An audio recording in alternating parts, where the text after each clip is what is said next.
Hello प्यारे बच्चों, आप सबको मेरा नमस्कार। जय हिंद बच्चों। प्यारे बच्चों, आपने आसमान में तारे देखे होंगे, देखे हैं ना? हाँ, हर रोज़ रात को आप आसमान में, जिस दिन आसमान साफ होता है तो आप तारे देखते हो। चांद भी देखा है। सूर्य तो दिन में दिख ही जाता है आपको हर रोज़। लेकिन आजकल जैसे सर्दियां हैं तो कई दिन से सूर्य भी नहीं निकला है। तो प्यारे बच्चों, आज की वीडियो में हम तारे और सौर परिवार या सौर मंडल के बारे में बातचीत करेंगे बच्चों। तो पाठ शुरू करने से पहले मैं आपको बता दूं कि आप इसे चैनल को सब्सक्राइब कर लीजिए यदि नहीं किया तो, क्योंकि आपकी तैयारी के लिए ही मैंने ये चैनल बनाया है। ठीक है बच्चों, तो चलिए शुरू करते हैं। कक्षा 8 रहेगी। बड़ा कर लेते हैं थोड़ा इसको।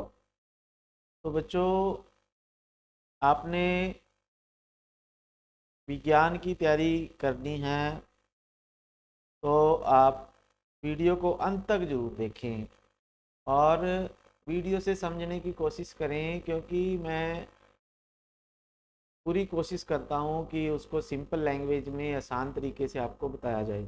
और पहले ये नोट्स तैयार किए जाते हैं और फिर आपको वीडियो तैयार की जाती है आपके लिए। ठीक है बच्चों, तो चलिए शुरू करते हैं।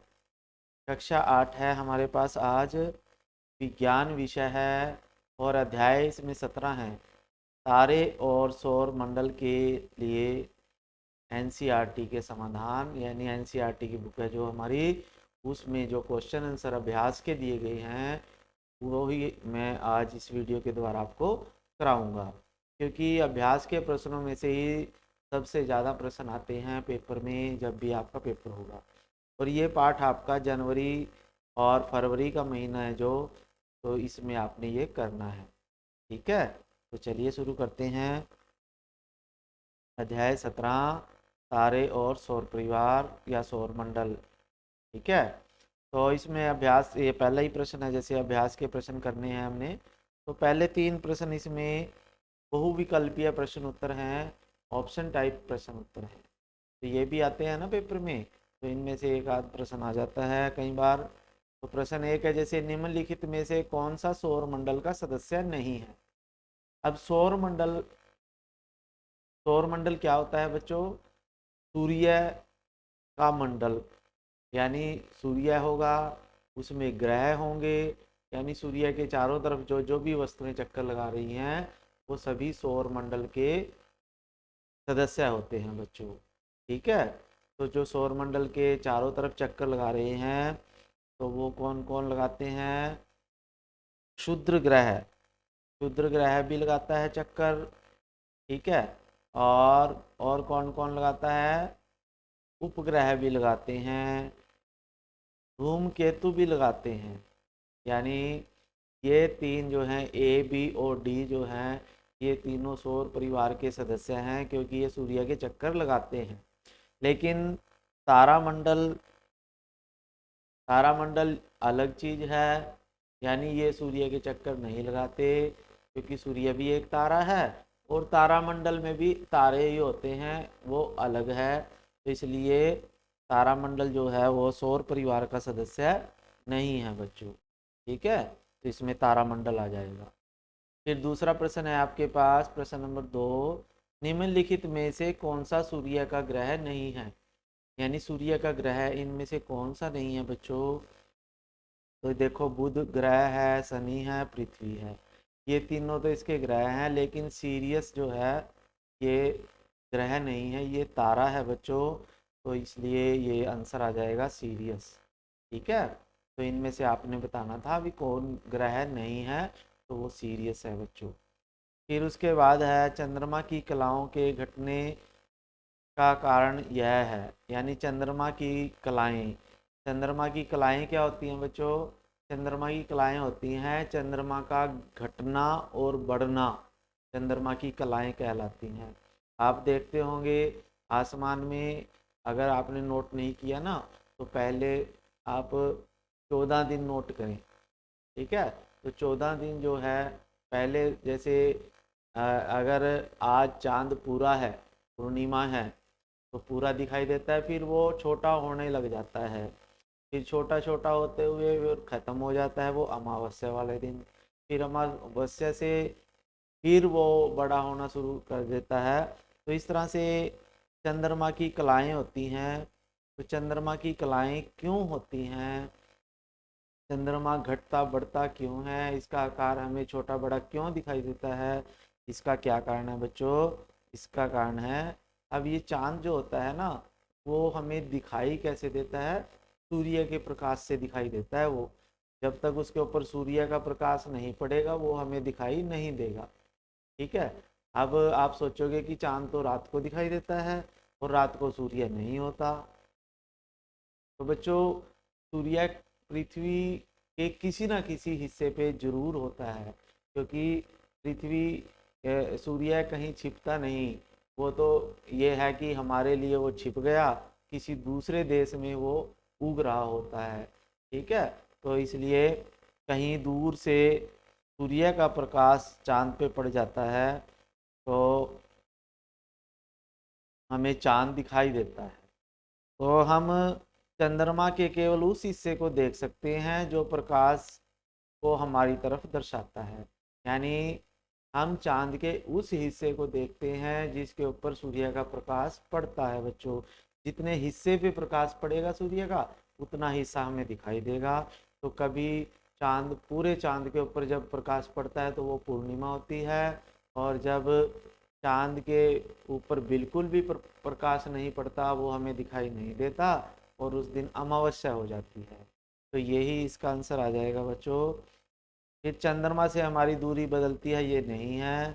पृथ्वी की छाया चंद्रमा की सतह के केवल एक हिस्से को ढक लेती है, तो ये भी गलत है। चंद्रमा के वातावरण की मोटाई स्थिर होती है, नहीं है, तो ये भी गलत है। तो इसमें पहला ही प्रश्न आ जाएगा बच्चों, कितने हिस्से पे। ठीक है, तो ये देखिए, ये है चंद्रमा की कलाएं। तो चंद्रमा की कलाओं में देखिए क्या है, ये जैसे सूर्य है, तो सूर्य से जब प्रकाश आता है चंद्रमा के ऊपर पड़ता है। ठीक है, तो चंद्रमा का फिर आकार जो है ये छोटा बड़ा, यानी यहाँ पे जैसे बिल्कुल भी दिख नहीं रहा चांद, फिर ये थोड़ा दिखाई देने लग गया, फिर आधा दिखाई देने लग गया ज़्यादा, फिर ये फुल मून, फिर ये छोटा हो जाता है। ये चंद्रमा की कलाएं होती हैं बच्चों। क्या होती हैं? चंद्रमा की कलाएं। और ये क्यों होती हैं? क्योंकि सूर्य का प्रकाश कभी इसके ऊपर कम पड़ता है, कभी ज़्यादा पड़ता है। ठीक है, तो हम चंद्रमा के केवल उस हिस्से को देख सकते हैं जो प्रकाश को हमारी तरफ दर्शाता है या हमारी तरफ परावर्तित करता है। फिर चौथा प्रश्न है बच्चों, रिक्त स्थान भरें, खाली स्थान भरने हैं। तो पहला है, जैसे ग्रह जो सूर्य से सबसे दूर है उस ग्रह को क्या कहते हैं, यानी उसका क्या नाम है जो सूर्य से सबसे दूर है? तो सबसे दूर जो है नेपच्यून है बच्चों, नेपच्यून। नेपच्यून बोलते हैं ऐसा ग्रह जो सबसे दूर है सूरज से। ठीक है, और सबसे पास कौन सा है? बुध ग्रह है सबसे पास। ठीक है, फिर लाल रंग या वर्ण में रक्ताम प्रतीत होने वाला ग्रह, यानी लाल ग्रह कौन सा है बच्चों? लाल ग्रह है मंगल ग्रह। मंगल जो है वो लाल ग्रह है। कौन सा ग्रह है? लाल मंगल। जैसे आप ऐसे याद रखो इसको, मंगल का लय जो है बाद में लय है, और लाल भी लय से शुरू होता है। तो आप इसे याद रख सकते हो कि मंगल ग्रह जो होता है लाल दिखाई देता है हमें। फिर उसके बाद है, आकाश में एक पैटर्न बनाने वाले तारों के समूह को क्या कहते हैं बच्चों? तारामंडल कहते हैं। क्या कहते हैं? तारामंडल। तो यहाँ नक्षत्र लिखा हुआ है ना जो, तो यहाँ पे तारामंडल लिखना है आपने। क्या लिखना है? तारामंडल लिखना है। नक्षत्र भी तारामंडल को ही कह देते हैं, लेकिन आपने तारामंडल लिखना है। ठीक है, फिर उसके बाद है, एक खगोलीय पिंड जो एक ग्रह के चारों ओर घूमता है खाली स्थान के रूप में जाना जाता है। यानी कोई भी खगोलीय पिंड जो ग्रह के चारों ओर घूमता है, जैसे पृथ्वी ग्रह है, पृथ्वी के चारों ओर चांद घूमता है, तो चांद जो है उपग्रह है बच्चों। तो ग्रह के चारों ओर जो भी चक्कर लगाता है उसे उपग्रह कहते हैं। ठीक है, ग्रह के चारों ओर चक्कर लगाता है उपग्रह, और सूर्य के चारों ओर चक्कर जो लगाता है उसे ग्रह कहते हैं। फिर है शूटिंग स्टार, वास्तव में नहीं है। शूटिंग स्टार जो होते हैं वो तारे सितारे नहीं होते, तारे नहीं होते बच्चों। ठीक है, वो शूटिंग स्टार जो होते हैं वो तारे नहीं होते, वो पत्थर के टुकड़े होते हैं, चट्टान के टुकड़े होते हैं। और जब वो हमारी तरफ आते हैं पृथ्वी तरफ तो उनमें आग लग जाती है और हमें ऐसा लगता है कि कोई तारा टूट के हमारी तरफ आ रहा है। ठीक है, तो वो शूटिंग स्टार्स जो होते हैं वो तारे नहीं होते। फिर उसके बाद है आपके पास क्षुद्र ग्रह, डैश और डैश की कक्षाओं के बीच में पाए जाते हैं। तो क्षुद्र ग्रह कहाँ पाए जाते हैं बच्चों? क्षुद्र ग्रह जो है मंगल और बृहस्पति, मंगल और बृहस्पति ग्रह हैं जो उसके बीच में पाए जाते हैं।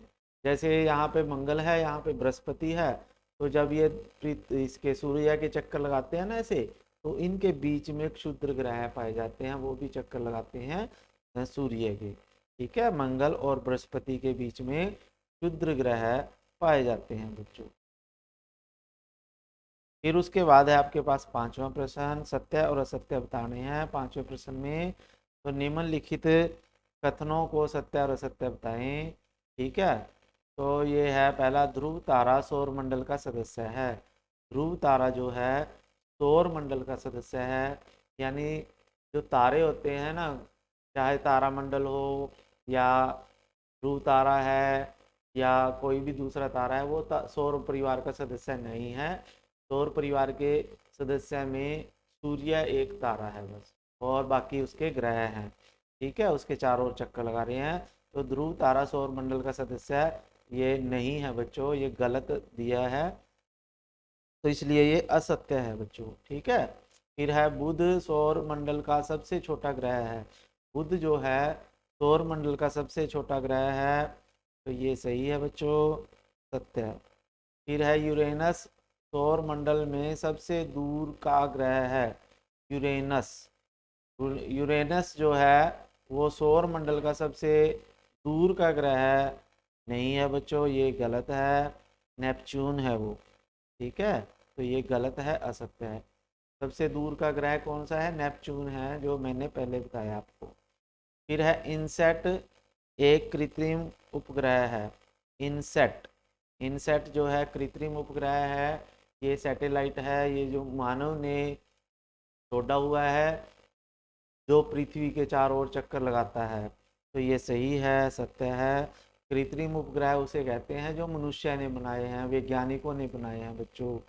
ठीक है, उसको रॉकेट के द्वारा छोड़ा जाता है, पृथ्वी के चारों ओर चक्कर लगाते हैं वो।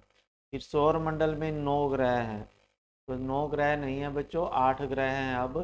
पहले 9 हुआ करते थे, प्लूटो भी हुआ करता था, लेकिन प्लूटो को अब ग्रह मानने से मना कर दिया है वैज्ञानिकों ने, इसलिए अब 8 रह गए हैं, तो इसलिए ये असत्य है।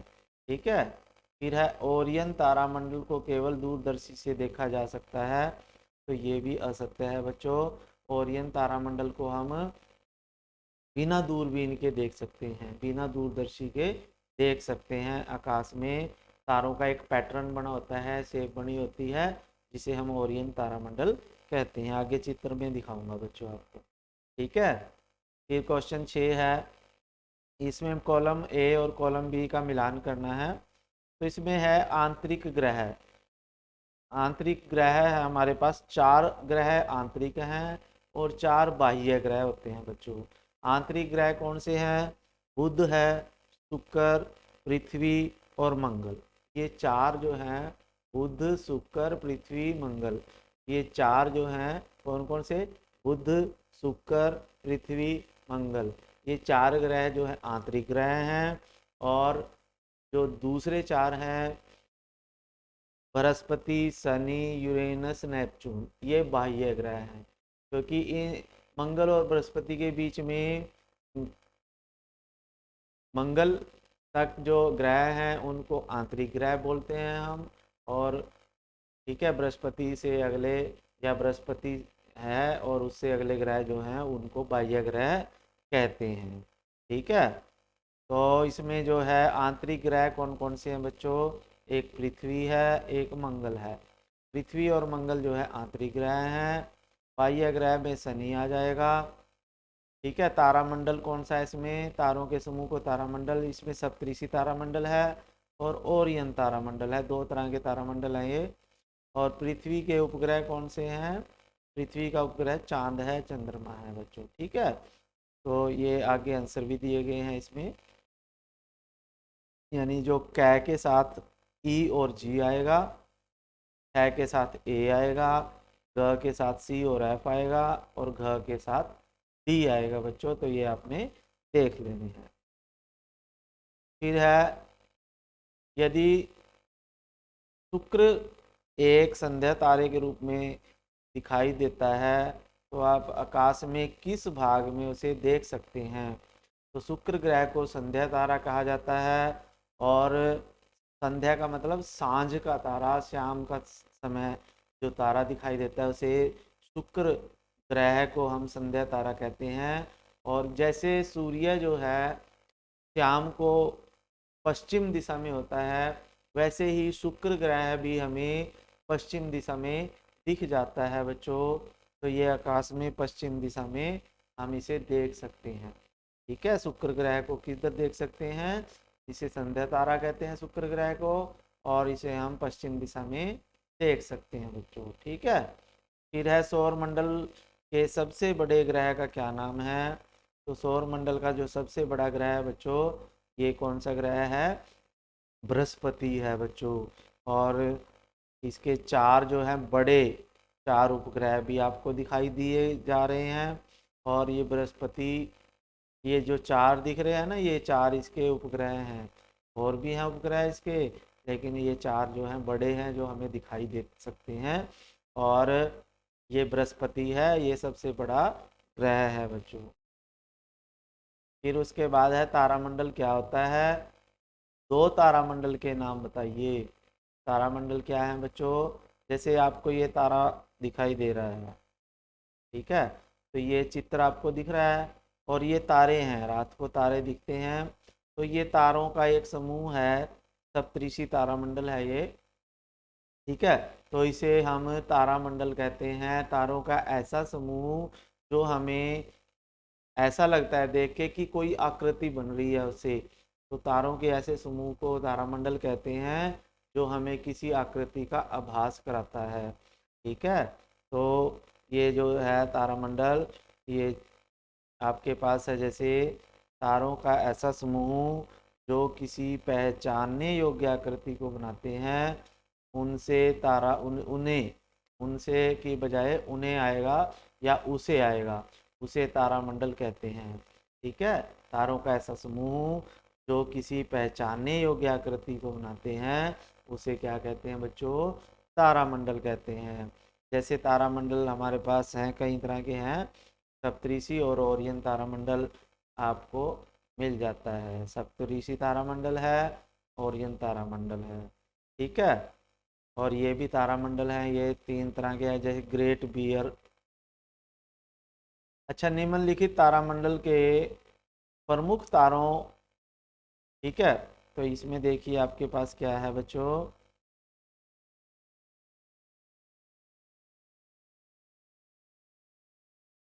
ठीक है, ठीक कर लेते हैं इसको, थोड़ा इधर चला गया ये।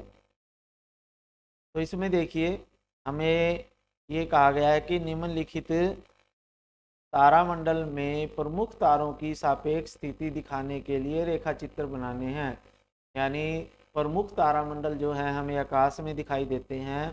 तो ये देखिए बच्चों, ये हमें आकाश में तारामंडल दिखाई देते हैं। तो इसमें सबसे पहले है जैसे ग्रेट बियर, ग्रेट बियर तारामंडल है। कौन सा तारामंडल है बच्चों? ग्रेट बियर तारामंडल है। ये देखो, ग्रेट बियर का मतलब बहुत बड़ा भालू हमें दिखता है, हमें ऐसा लगता है कि कोई बड़ा भालू है। तो इसे, ये इस तरह का दिखता है हमें, ये वाला चित्र है ना जो, इसे ग्रेट बियर तारामंडल कहते हैं। और ये है ओरियन तारामंडल। यानी इसको देख के हमें ऐसा लगता है जैसे कोई तलवार लेके खड़ा है, क्षत्रिय है कोई। और ये कैसियोपिया तारामंडल है बच्चों, इसमें हमें डब्ल्यू दिखाई देता है तारों में। रात को देखना आकाश में, इस तरह की आकृतियां पहचानने की कोशिश करना। तो इसमें हमें ये लेडी कुर्सी पे बैठी हुई दिखाई देती है, यानी ऐसा आभास होता है हमें, या डब्ल्यू बनता है ऐसे, डब्ल्यू। ठीक है, तो ये कौन सा है, कैसियोपिया तारामंडल है। और लियो मेजर तारामंडल है। इस तारामंडल से हमें ऐसा लगता है जैसे बड़ा लियोपार्ड, यानी एक तरह से शेर के जैसा है जानवर। तो इस तरह की शेप बनाते हैं वो तारे। तो तारों के इस समूह को तारामंडल कहते हैं। और ये 4 तरह के तारामंडल आपको दिखाए गए हैं बच्चों। ठीक है, तो इनको आपने रात को साफ जब आकाश होता है, जिस दिन गर्मी के मौसम में साफ दिखते हैं, जब बारिश का मौसम ना हो और ज़्यादा धुंध या सर्दी ना हो, तब हमें तारे मिल जाते हैं ये। तो इसे हम सप्तऋषि तारामंडल या ओरियन तारामंडल या उर्सा मेजर तारामंडल भी कहते हैं हम सप्तऋषि को। इंग्लिश में उर्सा मेजर भी बोल देते हैं इसको। ठीक है, फिर 11वां प्रश्न है आपके पास, ग्रहों के अतिरिक्त सौर परिवार के अन्य 2 सदस्यों के नाम बताने हैं। तो सौर परिवार के अतिरिक्त, यानी सौर परिवार में ग्रहों के अलग और कौन कौन रहते हैं, धूमकेतु और क्षुद्र ग्रह रहते हैं बच्चों। धूमकेतु और क्षुद्र ग्रह भी सूर्य के चारों ओर चक्कर लगाते हैं। फिर उसके बाद है उर्सा मेजर या सप्तऋषि तारामंडल से हम, ठीक है, तो ये प्रश्न है कि सप्तऋषि तारामंडल की मदद से ध्रुव तारे का पता कैसे लगा सकते हैं। तो देखते हैं बच्चों, ध्रुव तारा होता है बहुत चमकीला तारा होता है, जो अपने स्थान पे स्थिर रहता है, स्थिर दिखाई देता है हमें कि वो वहाँ पे से नहीं हिलता। तो ये देखिए, ये सप्तऋषि तारामंडल है, ये ऊपर वाला। इसमें 7 तारे होते हैं, 4 और 3 7। 7 तारों के समूह को सप्तऋषि बोलते हैं। यानी हमें ऐसा लगता है कि ये 7 ऋषि हैं, तो इसलिए सप्तऋषि तारामंडल बोलते हैं। तो सप्तऋषि तारामंडल में जो ये 2 तारे होते हैं ना, इनसे एक सीधी लाइन खींचते हैं और हमें ये चमकीला तारा दिखाई देता है एक, ये। तो इसे ध्रुव तारा कहते हैं। क्या कहते हैं बच्चों, ध्रुव तारा कहते हैं। आगे भी आपके पास आएगा, ये देखिए, ऐसे भी हम देख सकते हैं। सप्तऋषि तारामंडल में हम देखते हैं ये सप्तऋषि तारे हैं, 1 2 3 4 5 6 7, यानी 7 तारे हम चमकीले दिखाई देते हैं। उनमें से जो ये तारे होते हैं ना, इनसे हम एक लाइन खींचे उत्तर की दिशा में, और ये हमें एक चमकीला सा तारा दिखाई देता है जिसे ध्रुव तारा कहते हैं। बिल्कुल इसी लाइन के ऊपर होगा, तो इसे ध्रुव तारा कहते हैं। इस तरह से हम आकाश में ध्रुव तारे की पहचान कर सकते हैं। तो इसमें लिखा हुआ है कि सप्तऋषि, ठीक है, सप्तऋषि तारामंडल के अंत में 2 तारों की सहायता से ध्रुव तारे का पता लगाया जा सकता है। इन तारों से गुजरने वाली एक सीधी रेखा की कल्पना करें, काल्पनिक रेखा को उत्तर दिशा में बढ़ाएं, इस दिशा में, उत्तर दिशा में। तो यह रेखा 2 तारों के बीच की दूरी का लगभग 5 गुना है, और इस दिशा में एक अधिक चमकीला तारा दिखाई देता है जिसे हम ध्रुव तारा कहते हैं बच्चों।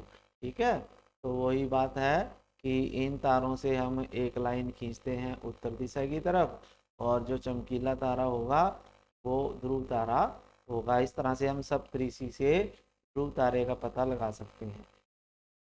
फिर उसके बाद 13वां क्वेश्चन है, प्रश्न, क्या आकाश में सभी तारे गति करते हैं, व्याख्या कीजिए। तो ये प्रश्न गलत है बच्चे, यानी आकाश में तारे गति नहीं करते, लेकिन हमें लगता है कि वो गति कर रहे हैं। क्यों?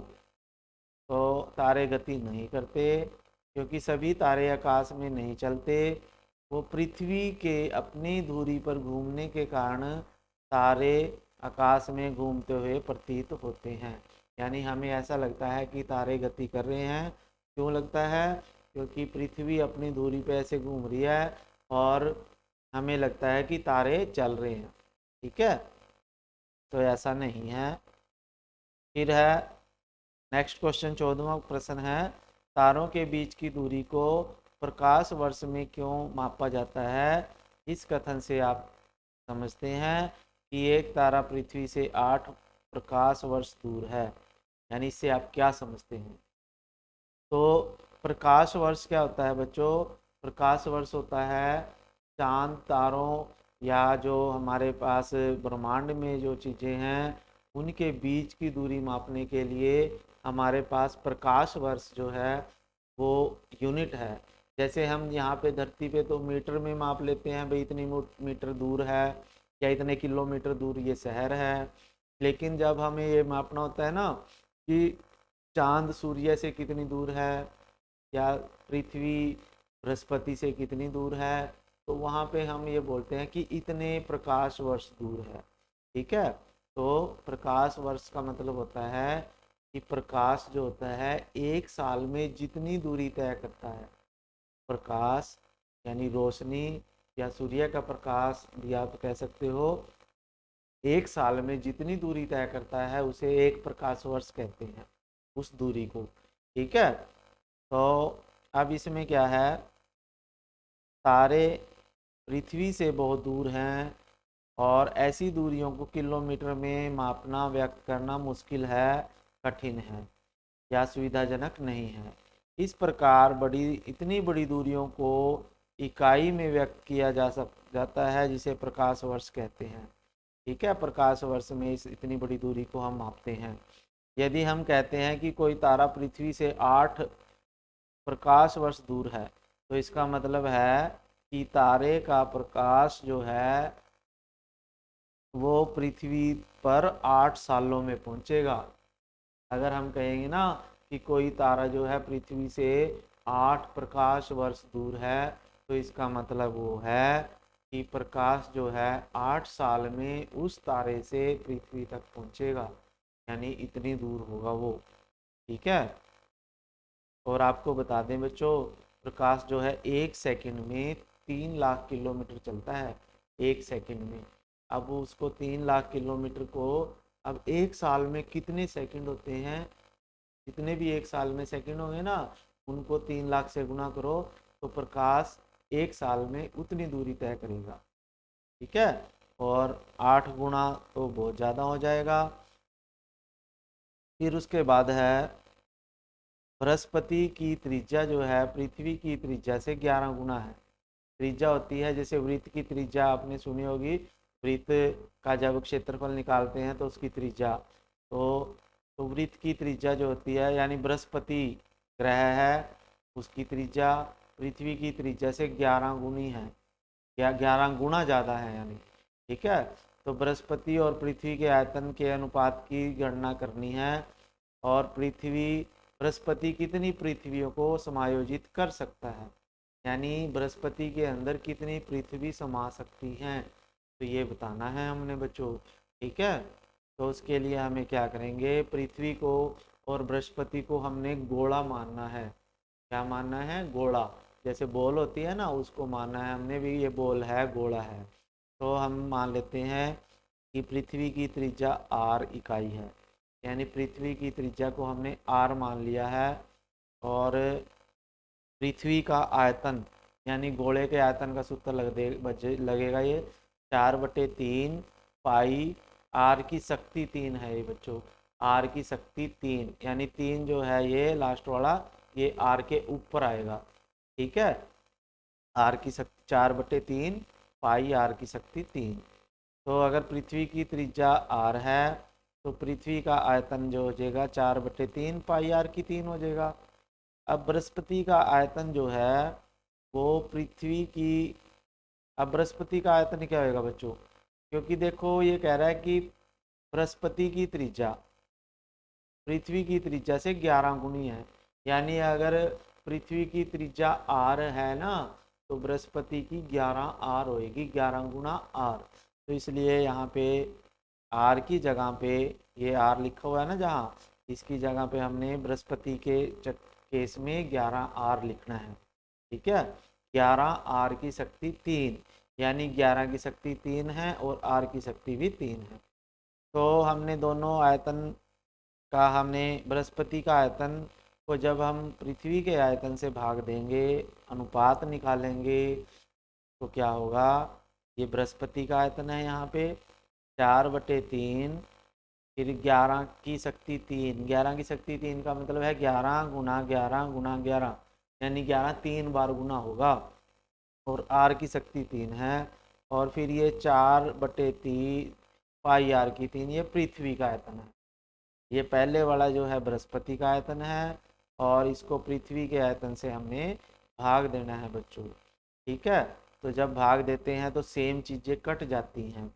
तो यहाँ पे देखो 4/3 पाई जो है इसमें भी है, और 4/3 पाई इसमें भी है, तो ये आपस में कैंसिल हो जाएंगी। ठीक है, कट जाएंगे आपस में। ऐसे ही आर की 3, ये लास्ट में आर की 3 और आर की 3 दोनों में है, ये भी कट जाएंगी। तो यहाँ पे बच जाएगा 11 गुना 11 गुना 11, और यहाँ पे 1 बचेगा। जब कुछ नहीं बचता तो 1 बचता है। तो 11 को 3 बार गुना करके हमारे पास आ जाएगा 1331 रेशो या अनुपात 1। ठीक है, तो ये आंसर आ जाएगा। ये बृहस्पति, यानी एक बृहस्पति के अंदर 1331 पृथ्वी समा सकती हैं बच्चों। कितना बड़ा है बृहस्पति। ठीक है, जिसमें 1321 पृथ्वियाँ आ सकती हैं।